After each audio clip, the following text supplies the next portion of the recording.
Welcome back to the Touring Car Build Series with the Yokomo MS1.0. In part 2, we tried out some suspension changes and ended up breaking the car a few times. And I feel a little bad because in the thumbnail it said, "It keeps breaking," which was a little bit of clickbaity. But the truth is, I kept crashing it. Now in part 3, hopefully we don't crash some more, but I have a feeling it's bound to happen. Now our goals for this video are to try to dial down the steering a little bit more. It is aggressive in the front end, and we have a brand new track layout to try it out on. And I've got a few little things in mind. We also have a new Coyote ESC to try out. And I've never tried the 10th scale. I have the 8th scale and it was great, so this should be interesting. Now before we get to that, we need to fix the car because it is still technically broken. So let's go to the lab. So what's interesting about these steering knuckles breaking is that when you look at the plastic, it's just kind of shearing off, not that deep. It's almost like the threads of the screw don't really go that far down. Maybe a longer screw could be used to just take up more of the meat of that plastic. This is the second time we've broke one of these pieces. Thankfully, it's the same piece that's used on all 4 corners, so that's convenient for spares. But it just seems like there's barely any threads in there. Now, one thing that's kind of interesting is that Yokomo sells this set with aluminum steering blocks, and they say they're for the front on the website, but there's no reason why they can't be used on the rear. And apparently, depending on which way you flip these arms up or down will affect the bump steer, but we're not going to use these right now, but I think using a screw with some thread lock in there will be a lot more durable and robust than the plastic piece. Although, if you crash now using these, there's a good chance that some other part will break. Now the bummer part about these is that they're kind of expensive. This pair costs 60 or 70 bucks, so to outfit the whole car would be super expensive. We're gonna keep those on the sidelines, and for now we're just gonna use the plastic ones. So I had previously said maybe you could use a longer screw to get more meat on this plastic, but it's actually not a screw. I forgot. It's this set screw that threads into this ball. And the manual shows you threading in that set screw all the way till you have about 4 millimeters left out. But I think maybe this set screw could be a little bit longer because there's a lot of room in this ball and there's still extra room in the plastic. I don't know if this is quite accurate. So here's what it looks like on the outside. Let's see what 4 millimeters sticking out looks like. So that's about right. Can we thread this in more? Still smooth. Still smooth, still smooth. Oh, a little bit of binding right there. Back it off, still smooth. So about 3.38, over half a millimeter we're able to thread in there. So I'm gonna leave it like that. We'll put a little Loctite on here, button it up. It's our brand new track layout, it's pretty nice. So in the last video, we set our dual rates down as far as we could to the point where we're still able to get around the tightest turn. There's a lot more tighter turns on this track, and I have a feeling we'll need to be bumping up that dual rate, but let's just give it a shot. This is our first time on this layout. It's been a little while. Ooh, yeah, we're not turning very tight. This is sketchy right here, because you'd think that straightaway goes all the way through.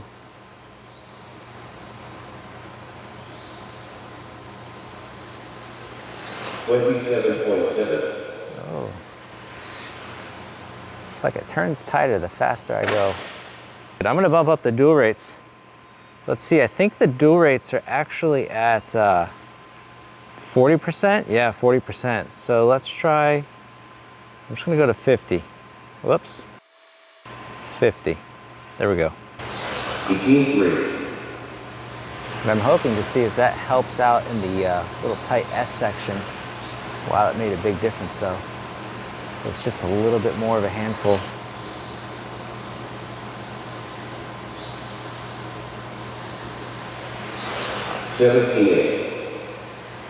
So taking a look at our laps, we're the only ones on the track today so far. 17.8 is our fast lap. We did quite a few 17.9s, and consistency, you can see, got a lot better towards the end, just more track time, but I think there's still a lot more room for improvement. Now because the car has so much oversteer, this is what I'm thinking. Sway bars. The stock sway bars are 1.0, and we've got 1.1s and 1.2s for the front and 1.1s in the rear. A harder front sway bar should introduce a little bit of understeer, which we could really use. And if you go on Pettit RC, these setup sheets for high traction, which I would consider our carpet to be, what's interesting is they're not using the stock sway bars. These got 1.2s in the front, 1.2 in the front. That's not a setup sheet. 1.1 in the front. So what we're gonna do is we're gonna put the rear sway bar aside, and we're gonna start off with the 1.1. So it's kind of hard to tell, but there's a little line right there to indicate, I'm guessing it's a 0.1, where on the 1.2 has 2 lines. And then on the 1.0, there are, is that a line? That is a line. That's saying that is almost a 1.1. The kit's supposed to come with a 1.0. Wow, okay. That is really crazy. So on the front end, we already have a 1.1. What? What about in the rear? The rear's a 1.1 also. Hold on a minute. I am wrong. The kit is 1.1 front and rear. So we'll just go straight to using the 1.2 in the front. I'm not sure why I thought the stock sway bars were only 1 millimeter. Where did I see that? I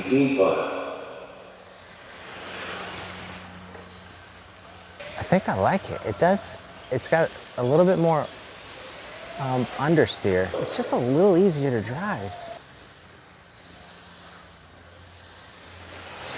16.9. 16.9?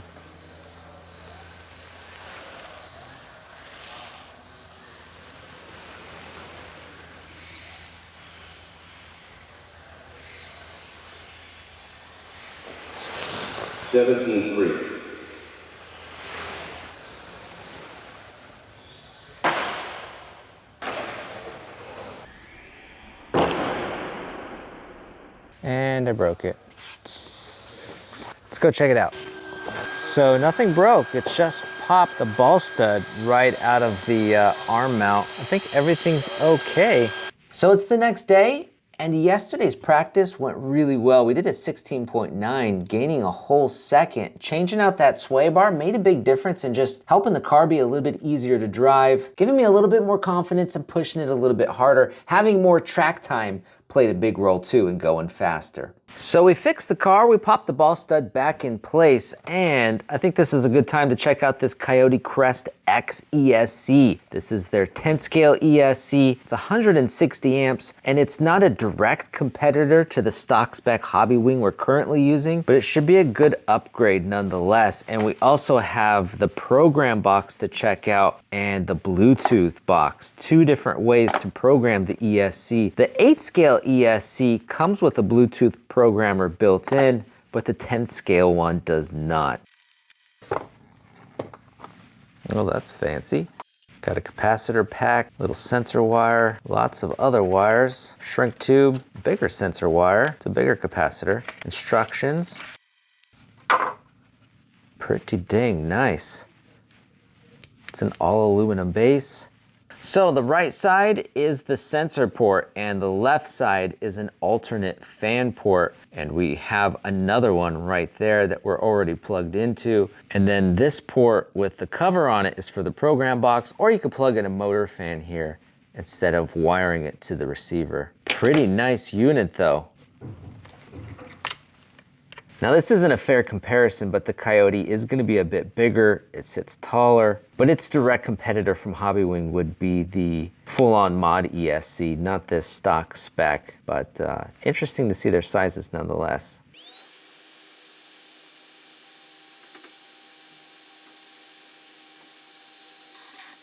So for programming, we have a box, they call it the X-Link. Comes with instructions and our connecting wire. Got a battery checker, that's interesting.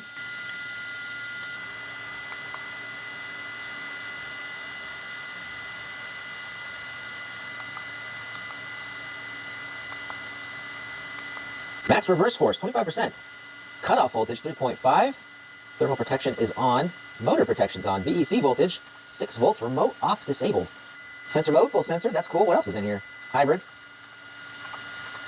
Motor rotation. Phase AC swap.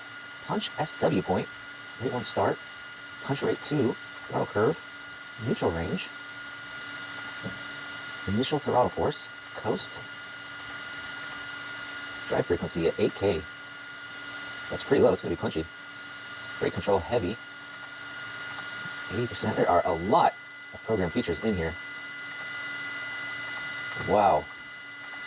So much we can fiddle with. So, mode 2, 10 scale off-road, 10 scale on-road. Blinky. We're running stock. We want blinky mode. Now with the Bluetooth module, so the app is called Coyote Team. Now of course you need to have your GPS and your Bluetooth on to get this puppy to connect. And our initial password is 88888, like it says there.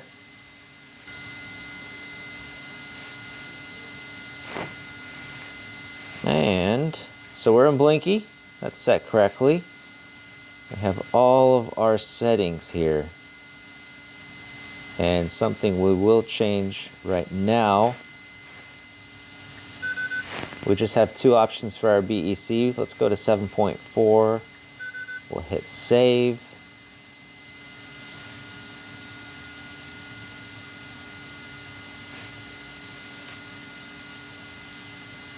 So many settings, but on the app, viewable all in one spot. 21.7. So I feel a little crazy for saying this, but it feels faster. It can't be though.